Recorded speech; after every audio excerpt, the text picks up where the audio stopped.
ছোট পর্দা থেকেই অভিনয়ের হাতেখড়ি, তবে কুসুমদোলার পর বর্তমানে কোনো সিরিয়ালে দেখা যায় না মধুমিতা সরকারকে।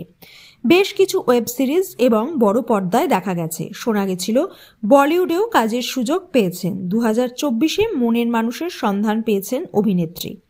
2025-এর শুরুটাও একসাথে করেছেন তারা। সোশ্যাল মিডিয়ায় একটি ছবি শেয়ার করে তিনি লিখেছেন, এই বছরে আমি ছোট ছোট আনন্দ উপভোগ করব আর অনেকটা বড় স্বপ্ন দেখব।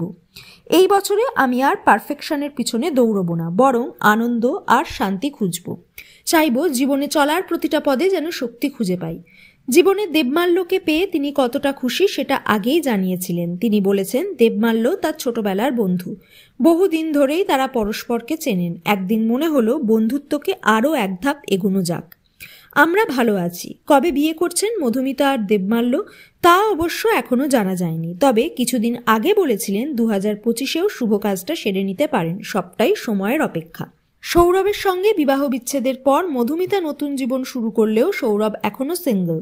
নিজের কাজ নিয়েই খুশি। ধারাবাহিকের সেটেই বন্ধুত্ব হয় সৌরভ মধুমিতার। বন্ধুত্ব থেকে প্রেম এবং বিয়ে। একটা সময় টলিউডের হ্যাপি কাপল ছিলেন তারা। জীবনের সব পর্যায়ে একে অপরের পাশে ছিলেন। তবে সময়ের চাকায় দুজনের পথই হয়েছে আলাদা।